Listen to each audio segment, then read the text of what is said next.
એટલું બધું આમાં તમે જે રીતે આને સંકટ જુઓ છો, એટલું બધું ડરવાની જરૂર છે ખરી? કારણ કે હશે તો એકાદ ચેપ્ટર હશે અને એકાદ કોર્નરમાં હશે આ પ્રકારની વસ્તુ, અને આપણને જે શીખવાડવામાં આવે છે કે એક આદિમાનવ હતો અને પછી ઇવોલ્યુશન થયું અને હોમોસેપિયન્સ હતો અને હોમોસેપિયન સેપિયન થયો.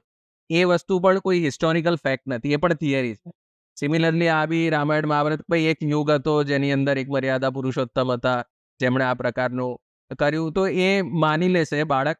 તો એમાં એની વિચારસરણીમાં એવો શું તકલીફ પડી જાય? કોઈ હાર્મ નથી. હમ હું તો એમ જ કહું, ડરવાની જરાય જરૂર નથી. મારા પહેલા પ્રશ્નના જવાબમાં આપણે શરૂ કરી ત્યારે મોમેન્ટમ બન્યું ત્યારે જ મેં તો કીધું હતું કે જે લોકો ઇન્ટ્રોડ્યુસ કરી રહ્યા છે એમને ડરવાની જરૂર છે કે કાઉન્ટર પ્રોડક્ટિવ ના થઈ જાય. બાળકો રેશનલ થિંકિંગ કરીને, સાયન્ટિફિક થિંકિંગ કરીને કોઈ પ્રશ્ન પૂછી લેશે તો તમે જવાબ આપશો. હું તો એમ કહું છું કે એના પોઝિટિવ આસ્પેક્ટને ઇન્ટ્રોડ્યુસ કરવા માટે સરકાર કહેશે તો પોઝિટિવ આસ્પેક્ટ ઇન્ટ્રોડ્યુસ કરવાની કેપેસિટી પાછી શિક્ષકોમાં હોવી જરૂરી છે ને. બરાબર, તમે કહો છો સાચી વાત છે, ઇવોલ્યુશન છે, બરાબર છે, એકદમ જેને કહેવાય બેઝલેસ થિયરી છે. મતલબ ક્રિએશનિઝમ અને ઇવોલ્યુશન, મતલબ માણસ પેદા કરવામાં આવ્યો કે માણસ ઇવોલ્વ થયો, એ ચર્ચાનો બહુ મોટો વિષય છે ને, પણ થિયરી છે ને આપણે વર્ષોથી ભણતા આવ્યા છે. અને હું તો જે લોકો ઇન્ટ્રોડ્યુસ કરી રહ્યા એમને કહી રહ્યો છું કે જો તમારો હેતુ મુસ્લિમો કે અન્ય ધાર્મિક સમુદાયો અને શું કહેવાય ઇન્ડોક્ટ્રેન કરવાનું છે, એમની માનસિકતામાં ઘૂસી જવાનું છે, તો નહીં ઘૂસી શકાય. કેમ કે મુસ્લિમ સમુદાયો છેલ્લા 100 વર્ષથી ઇવોલ્યુશન મળતો આવે છે ને હજી માનતો નથી.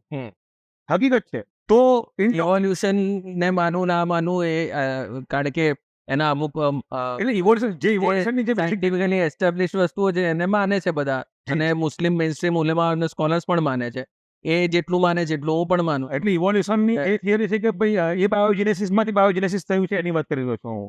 માઇક્રો ઇવોલ્યુશન જે કહેવાય છે, બરાબર છે, જે એડેપ્ટેશન કહેવાય છે, સમય પ્રમાણે જે એડેપ્ટેશન થાય છે, એ ચર્ચાનો વિષય છે કે માઇક્રો ઇવોલ્યુશન પછી ઇવોલ્યુશનની જે બેઝિક થિયરી છે, ડાર્વિનિયન ઇવોલ્યુશન જે કહેવાય છે, કે જેમાં એ બાયોજેનેસિસ ને પછી અમારી બાયોજેનેસિસ ને બાકી જે થિયરી છે કે ભાઈ કોઈ પેદા કરવાવાળો જ નથી માણસને, એની વાત કરી રહ્યો છું. એવું તો તમે નથી માનતા કે કોઈ પેદા કરવાવાળો નથી માણસને? એવું તો તમે અસલ વસ્તુ આ છે કહેવા મતલબ છે. ફર્સ્ટ લાઈફ, હા, first form of first form of life, એટલે એની પર ચર્ચા છે. માઇક્રો ઇવોલ્યુશન પછી એક અલગ સબ્જેક્ટ છે પાછો.